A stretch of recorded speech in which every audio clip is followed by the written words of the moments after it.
Order! Order! You are an incorrigible delinquent at times. Behave yourself, man!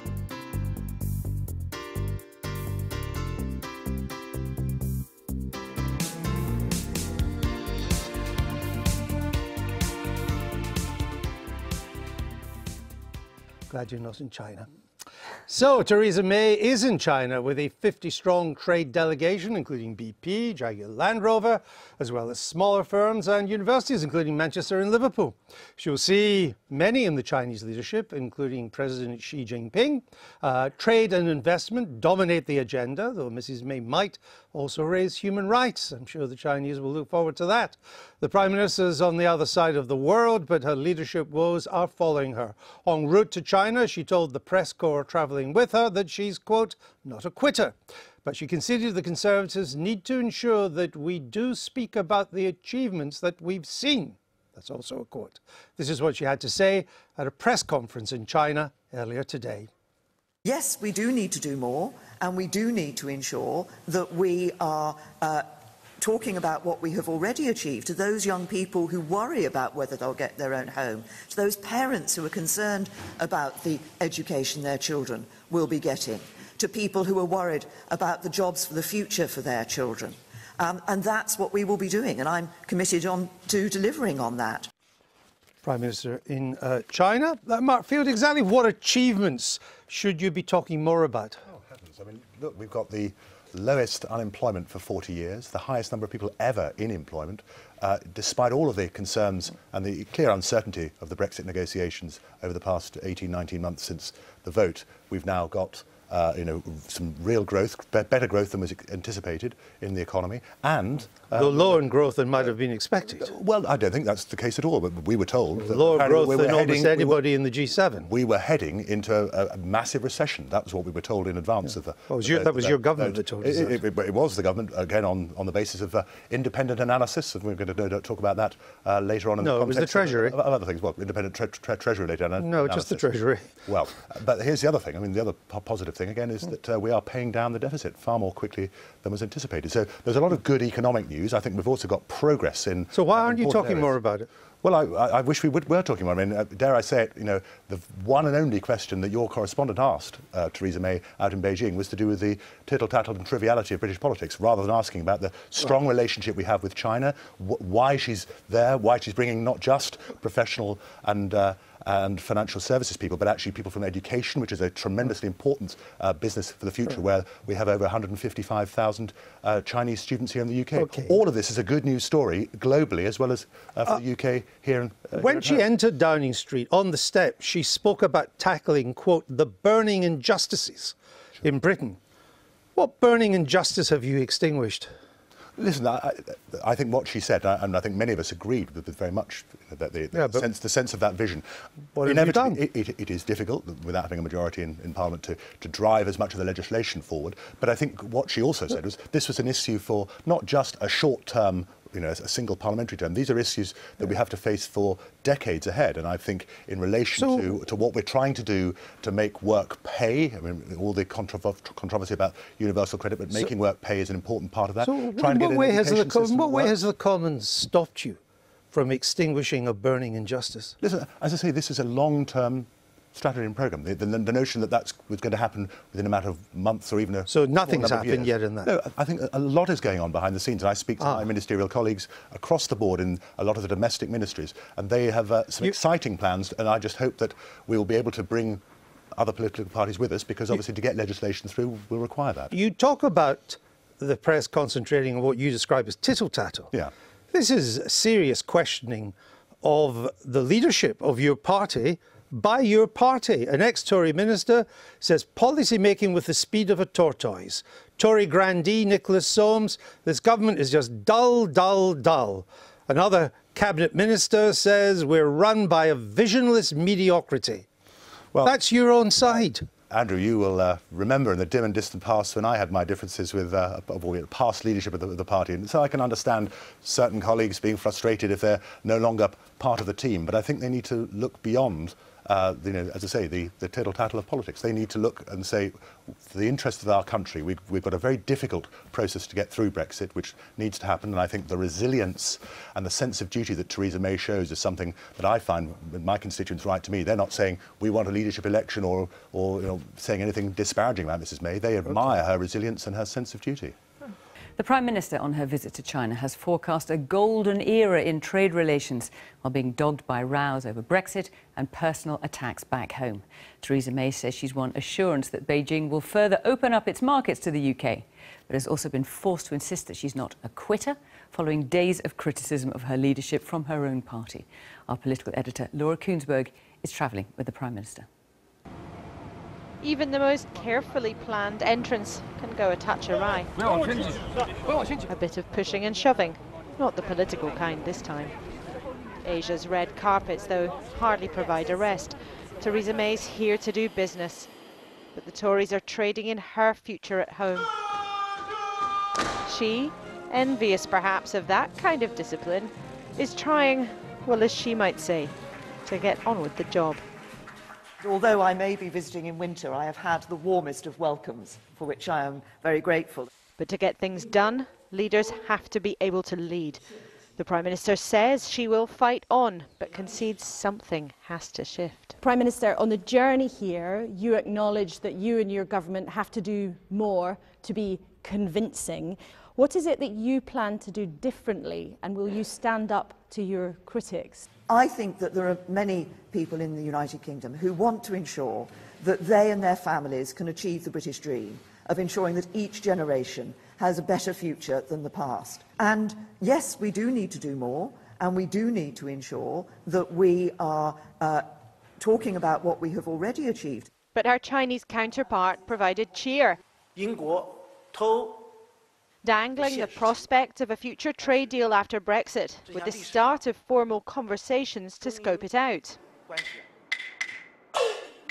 She isn't a natural fan of Chinese opera, perhaps, or the diplomatic schmooze. There were some tricky moments today. Conversations turned to human rights, North Korea, and the brute force of China's steel industry. But these very excited students could be joined by many others. Deals for universities, exchange programs and others were announced. Have a nice day in China. Thank you. Well done to you. Nice to see you. Thank you. Hello. And this group used their high-tech skills to make a model of number 10, helpfully pointing out it had an emergency button, if ever there was a need for a swift escape. And there is an emergency button. If you have an emergency situation, put there and call the police. Yes, very good. The Prime Minister made very deliberate stops here, though. One to the banks of the Yangtze River to share her party's newfound focus on all things green. And she hopes by the end of the week to have guaranteed British beef's on its way back to China's table after 20 years. And there'll have been handshakes on at least £9 billion of deals. China and Britain, not best friends perhaps, but serious colleagues. This place reeks of power, a commodity Theresa May has been grappling to hold on to in recent days. It's clear the Prime Minister is in no mood to quit, but she does seem to acknowledge she has to up her game at home and abroad to be sure of staying on. The historic bling, the flags, the ceremony, delicately choreographed but easily dismantled. The Prime Minister travels with the trappings of office, but she's vulnerable, not accompanied by reliable long-term support from her own side. Laura Kuenssberg, BBC News, Beijing. Theresa May has not been able to escape her troubles over Brexit and the party leadership tonight, despite being thousands of miles away. During the flight to her trade trip to China, she was defiant, saying, "I am not a quitter." But Mrs May is under pressure to deliver a boost to Britain's post-Brexit trade plans and to help quell the doubters back home. Our political correspondent Romilly Weeks reports from China. With her husband by her side as she arrived in China, in the lonely world of politics, perhaps the Prime Minister felt she needed the backup. For if Mrs May had hoped that this trip to China would be an escape from her domestic problems, she found they'd followed her out here. A cultural display offered some light relief, but she's here to explore the chance of a post-Brexit free trade deal with China, with some in her party questioning whether she'll even be around long enough to see it through. Inspecting the troops after telling us I'm not a quitter, those hoping she might fall on her sword will be disappointed. In a press conference with the Chinese Premier, she was asked about her leadership woes and lack of direction on Brexit. I think that there are many people in the United Kingdom who want to ensure that they and their families can achieve the British dream of ensuring that each generation has a better future than the past. On Brexit, we're obviously working to that future trading relationship with the European Union. We achieved that sufficient progress in December, and we're now moving on to the next stage of those negotiations. With the government today forced to say it will release Brexit reports which show a negative impact to the economy whichever way we leave the EU, the Chinese Prime Minister's words on Brexit will come as a relief. Brexit is a situation both our countries face, but for a very long time our bilateral relations have been going forward and will not change with the changes of EU-UK relations. Lavish photo opportunities in imposing locations like the Great Hall of the People here would normally be the chance for the Prime Minister to project an image as a global player, more important than ever as we leave the EU. I want to see Britain stand tall and proud in the world, she said on the way here. Not so easy when she's hardly standing tall and proud in her own party. We made this model of number 10 Downing Street for you. Shown a model of Downing Street built by school children, the Prime Minister could have been wondering how long she'll call it home. Romilly Weeks, ITV News, Beijing. Now, Theresa May has insisted that she's not a quitter, as questions about her leadership followed her to China, where she's on a 3-day visit to boost trade and investment. Premier Li announced that China will finally look at ending the ban on British beef imports that has been in force since the BSE crisis 20 years ago. But he also admitted that the two leaders had clashed over the issue of dumping cheap Chinese steel on the British market. Our political editor, Gary Gibbon, reports. It's not a moment in your political career you want to be 11 hours in the air out of normal contact, but this was a visit to China twice delayed and couldn't be ducked. With her husband and a trade delegation representing 50 companies, Theresa May began her visit in Wuhan, where Mao once swam the Yangtze in an act of political theatre to rescue back his political career. She saw a display of traditional Chinese opera.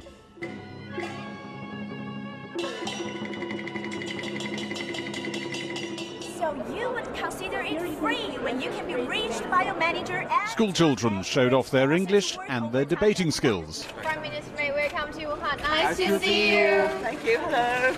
And showed the Prime Minister a model of Downing Street they'd made. If strangers passing by, you can see him. And told the policeman. And there is an emergency button. If you have an emergency situation, put there and call the police. Yes, very good. Theresa May was asked on the plane on the way over here if 48 Tory MPs triggered a vote of no confidence in her, would she walk away there and then? She had to dig out a phrase she'd used in a foreign trip last year, saying, "I'm not a quitter." She tried to reassure Brexiteers, saying that although the transition does freeze much of the current relationship with the European Union, voters in the referendum voted for change and they would get it. She tried to reassure people across the party, saying she and her top team would get better at telling voters what good things the government was doing.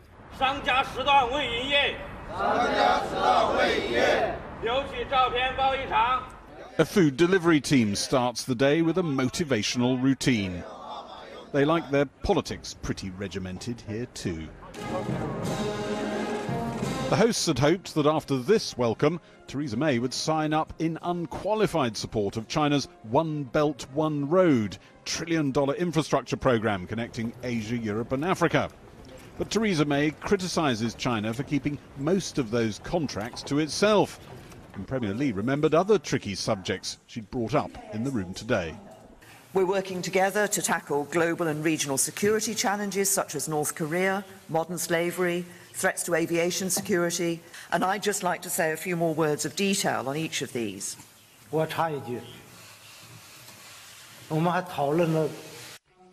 We also talked about excess capacity of steel. We did indeed, yes. David Cameron and George Osborne were passionate about the commercial possibilities of a close relationship with China. So much so, they unnerved some people in the US administration about how far they were willing to take that. One former aide to Theresa May says she sees the relationship very much through the eyes of a former Home Secretary, through the prism of risk and security. One bigwig on the trade delegation travelling with Theresa May said the Chinese here are disappointed by her lack of enthusiasm for the relationship and are, on this trip, watching her very closely. Supporters say gains like this are proof Theresa May's approach to China works. But they know back home the patience of a significant number of Tory MPs has fractured. They've decided the party must drop Theresa May, even if it means throwing all the pieces in the air and just seeing where they land. Well, I spoke to Gary earlier and asked him how the trip is being received after day one. Well, Theresa May's team are saying they're pretty excited about what was announced at the press conference, a joint trade and investment review between China and Britain. And they're saying this could be rolling the ground ahead of a future free trade agreement, exactly what the government keeps saying Britain needs after Brexit. And they're also saying they're particularly thrilled about what Premier Lee was saying about opening up Chinese markets to some British agricultural produce. Now, other people are saying, experts in the field of trade are saying, hold your horses there. There's only so much agriculture, given the perishable nature of it, that can make it all the way to China. The real interest would be services. And also, is China really going to sign a free trade agreement until it knows what Britain's relationship is with EU post-Brexit? So they're saying there's nothing really going to happen fast here, but the government is saying there are signs of hope. How is she dealing with the issue of criticism here at home? Well, I think what Theresa May is doing is, putting it very crudely perhaps, repeating herself. Today she used a phrase that she used in that almost tragic conference speech that went so awry, the British dream. She's saying that that is an offer that her government is making to the British people, a lot of it around helping young people getting a foot on the ladder in housing. She's saying there's going to be new announcements in that area, but they're not there yet. And she's saying again today that she and her government are going to sharpen up how they sell their achievements to the British public. Now, you could probably make a list of all the times we've heard a government that's really not in good shape talking about how it's all about the message and people aren't hearing them properly. The other problem here is it's not just the people, the voters, it's her MPs who don't seem to think that she has a programme that's fit for purpose, fit for this age and dynamic enough. And that's one of the problems she'll be going back to when she goes home. Gary, thanks very much. The Prime Minister has held talks with China's President Xi Jinping in Beijing. On the second day of her trade mission, Theresa May said she hoped her visit would strengthen the global strategic partnership between the UK and China.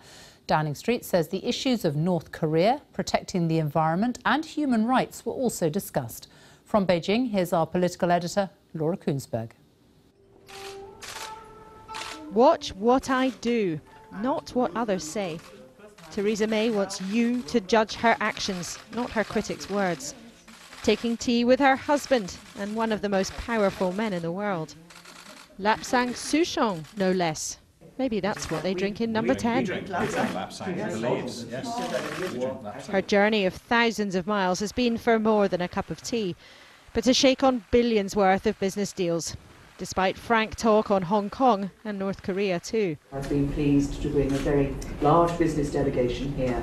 We've had a very successful visit. The convoy held up the traffic.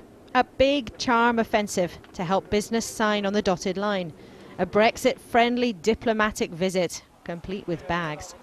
There's a real success story here. We've signed agreements on financial services. BP have signed a £750 million deal. One of the biggest Chinese e-commerce sellers has signed a deal to sell £2 billion worth of UK goods over the next 2 years. All of this adds up. We've got to get away in Britain from our obsession with Europe in terms of its relation to the global economy. Is that enough to make our economy roar after we leave the EU? There's menace at home from those who believe are too timid, too slow to decide. What do you say to colleagues who are frustrated, either because they think Theresa May is backsliding on Brexit, or they think because she's somehow a hostage to people on the other side? Well, I heard some of these arguments back in December. We'll never get a deal on how we move forward. Then we did get a deal. And now I hear people saying, well, we'll not get an agreement on our trading relationship. Yes, we will get an agreement on that. And we've got to see that against the government's wider programme of Britain's relationship with the rest of the world. People have doubts about her ability too, though, don't they? What do you say to those people? When I've been talking to Chinese leaders here, they're looking at performance. They're looking to see what the UK is doing.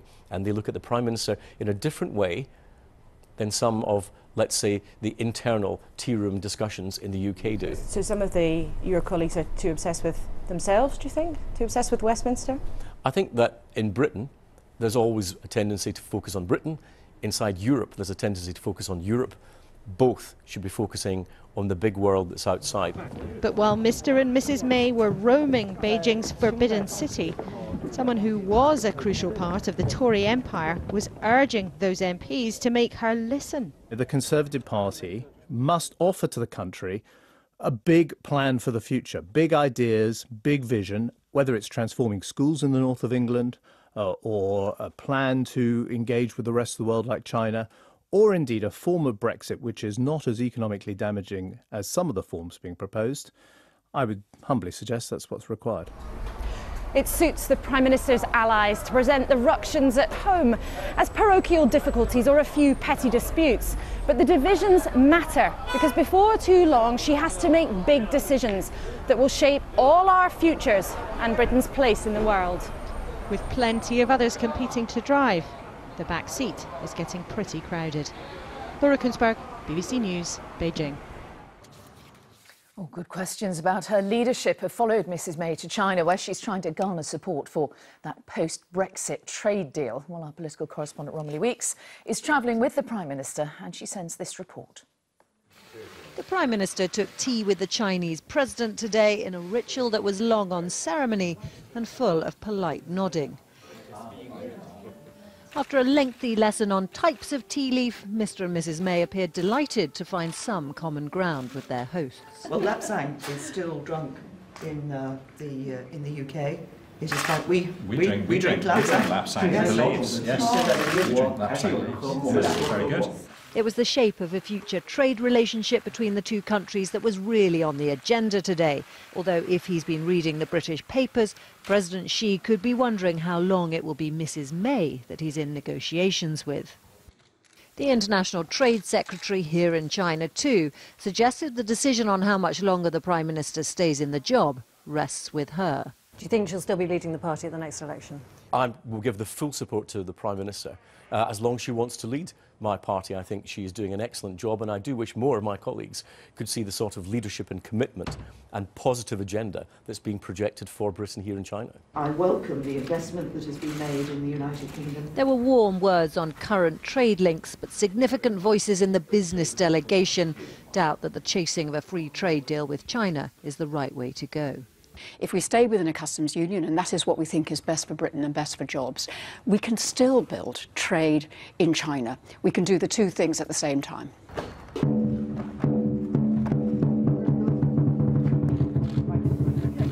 The Prime Minister was treated to a traditional dragon dance before she left Beijing. Dotting the eye of the dragon is supposed to be good luck. The dragons were happy to sit up and beg. When she returns home tomorrow, she's not likely to find her party so biddable. Romilly Weeks, ITV News, Beijing. Theresa May was treated to an elaborate tea ceremony by China's President Xi on the second day of her trip to China. The two leaders held talks about trade, the environment and North Korea. Theresa May said Britain and China were both outward-looking countries who could work together. She's now taken her delegation of business people to Shanghai. Our political editor, Gary Gibbon, is there. Well, Theresa May is now here in Shanghai at the end of her second day of the China trip, largely based in Beijing. And her government at home remains beset, of course, by the divisions over Brexit in the Tory party. Her team are hoping that strutting the world stage, being seen with the leader of a superpower, will perhaps raise her authority a little bit in those arguments when she goes back to them. Those discussions seem to go very smoothly. One China correspondent said to Mrs. May today that if she lived here, she would be known as Aunty May, which it was explained was a term of affection and respect. The main thing Downing Street are pleased about today, though, is that this very big meeting with a very big figure in the world went pretty well. Good afternoon. One is an all-powerful leader, cemented in office, with his own personality cult. The other has a rather different political profile. Chinese cameras seemed keen to capture the moment of the meeting, though this visit has not dominated Chinese media. I'm delighted to be in China again, but particularly pleased to be here on my first official visit as Prime Minister. And may I also convey to you the personal best wishes to yourself and to Madame Peng from Her Majesty the Queen and His Royal Highness the Duke of Edinburgh. We are both significant players on the world stage, both outward-looking countries. The praise was carefully chosen and measured. Number 10 was delighted to get in return for the long journey some 3 hours of the President's time in the State Guest House, though a portion of that was set aside for the traditional tea ceremony, with their partners along too. And the pouring of the infusion into the cup is like the goddess entering the palace. There was a lot of nodding and brief bursts of small talk. Very good. Thank you. Very good. Very passionate. We drink lapsang, I believe. Yes. We drink lapsang. Yes. Very good. Yes. Before the tea ceremony, President Xi had quoted Shakespeare to Mrs. May. In the China-British relationship, he said, "What's past is prologue." They talked North Korea, the environment and trade. Number 10 suggesting good omens for post-Brexit deals here. But amongst the trade delegation travelling to China with Mrs. May, you hear a lot of talk of how her government is running out of time to sort out what relationship it wants with much closer trading partners in the EU. Do you have a sense what the government's policy on Brexit is? Well, given the government don't have a sense, I mean, it's hard to know what we make of it. We're all desperately hoping that that sense comes into it over literally the next few weeks. Are you shocked that it isn't there now, that you don't know what their policy is now? Because I think there's deeply polarised views. I mean, it's not that there's no policy, it's that there are different policies. The Prime Minister was told painting the eye of the dragon brings good luck. No wonder she grabbed the opportunity. Ministers have been told that those of them that sit on the Brexit subcommittee will have to meet twice next week under current plans, and they're being told that those two meetings are supposed to decide government policy on phase 2 of the Brexit negotiations. That policy would then go to the Cabinet for full approval. This is a critical moment. Number 10 is worried that Boris Johnson, the Foreign Secretary in particular, is not on board. Clearly quite a few backbenchers are not happy with the direction of government policy. All of that to look forward to when Theresa May flies home from Shanghai tomorrow. Gary Gibbon reporting from Beijing.